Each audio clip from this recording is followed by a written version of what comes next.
अगर तुम इस केस की जांच कर रहे होते तो पहला सवाल यही होता, क्या इस गवाह को माना जाए?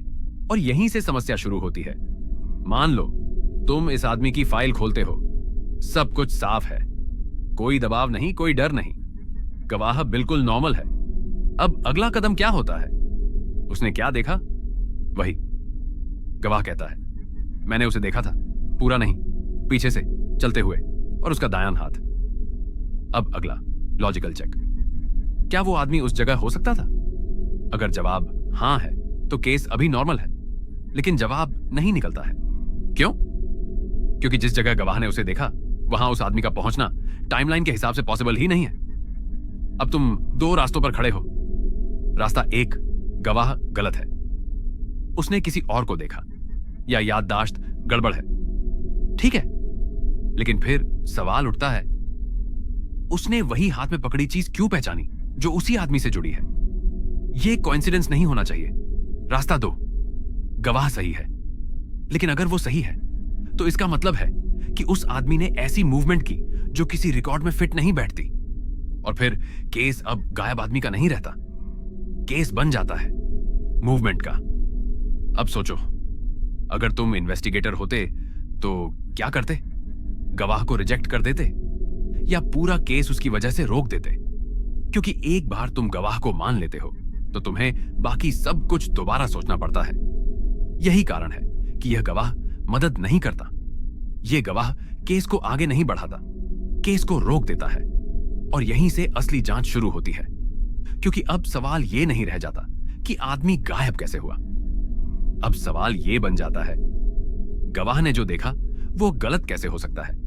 मान लो तुम इन्वेस्टिगेटर हो, अब तुम गवाह को हटाना चाहते हो, तो तुम्हें एक चीज साबित करनी पड़ेगी कि उसने गलत आदमी देखा, ठीक है। अब यहीं से लॉजिक काम करता है। तुम उससे दोबारा वही सवाल पूछते हो, उसने चेहरा नहीं देखा, कपड़े ठीक से नहीं देखे, लंबाई का अंदाजा भी नहीं है, तो फिर उसने पहचान कैसे की? गवाह एक बात दोहराता है, उसके हाथ में जो था वो मैंने पहले देखा है। अब ध्यान दो, ये कोई ऐसी चीज नहीं जो आमतौर पर लोग हाथ में लेकर चलते हो। ना वो मोबाइल है, ना वॉलेट, ना कोई बैग। अगर ये चीज हाथ में थी तो वो जानबूझकर पकड़ी गई थी। अब तुम सोचते हो, अगर गवाह भ्रम में है तो ये डिटेल क्यों नहीं बदल रही? झूठ बोलने वाला आदमी हर बार कुछ ना कुछ बदल देता है, यहां कुछ भी नहीं बदलता।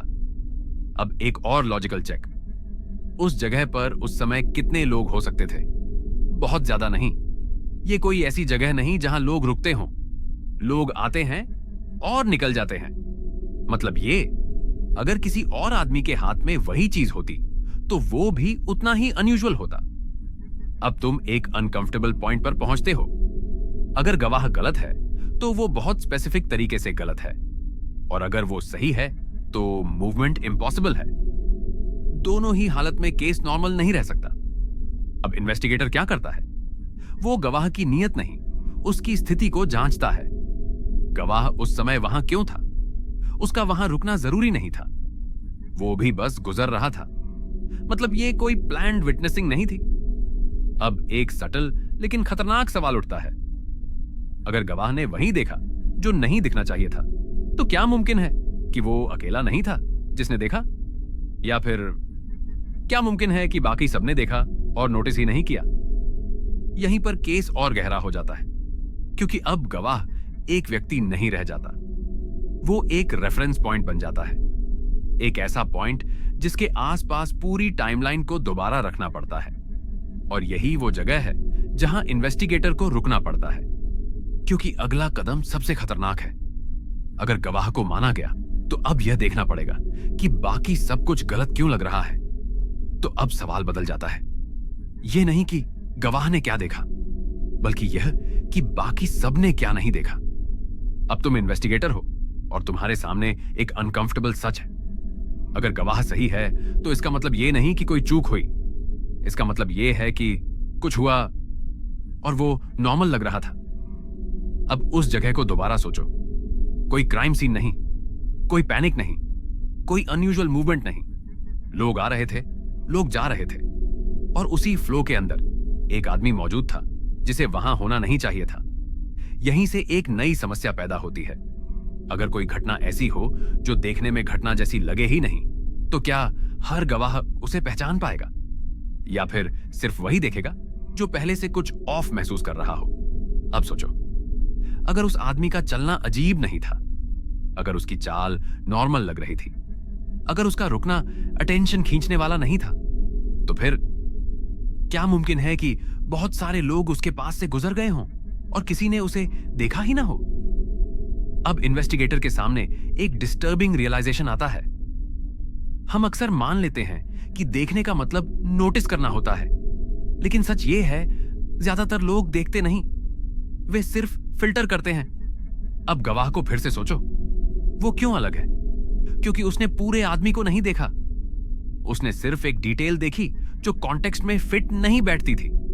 यानी उसने फ्लो नहीं देखा, उसने अनोमली देखी। अब अगर गवाह को हटा दिया जाए तो क्या बचेगा?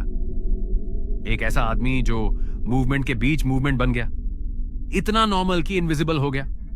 यहीं पर केस अपनी सबसे खतरनाक टर्न ले लेता है, क्योंकि अब यह केस किसी डिसअपीयरेंस का नहीं है, यह केस है मानव ध्यान की सीमा का। अब आखिरी सवाल तुम्हारे सामने है।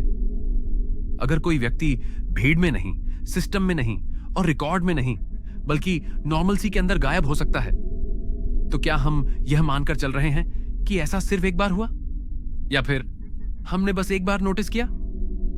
गवाह ने केस को सुलझाया नहीं, उसने बस इतना साबित किया कि कभी-कभी सच इसलिए नहीं मिलता क्योंकि वो छुपा होता है, बल्कि इसलिए क्योंकि वो पूरी तरह नॉर्मल होता है। और इस केस में सबसे डरावनी बात गायब आदमी नहीं है। सबसे डरावनी बात यह है कि अगर गवाह न होता तो हम आज भी ये मानते रहते कि वहां कुछ भी गलत हुआ ही नहीं।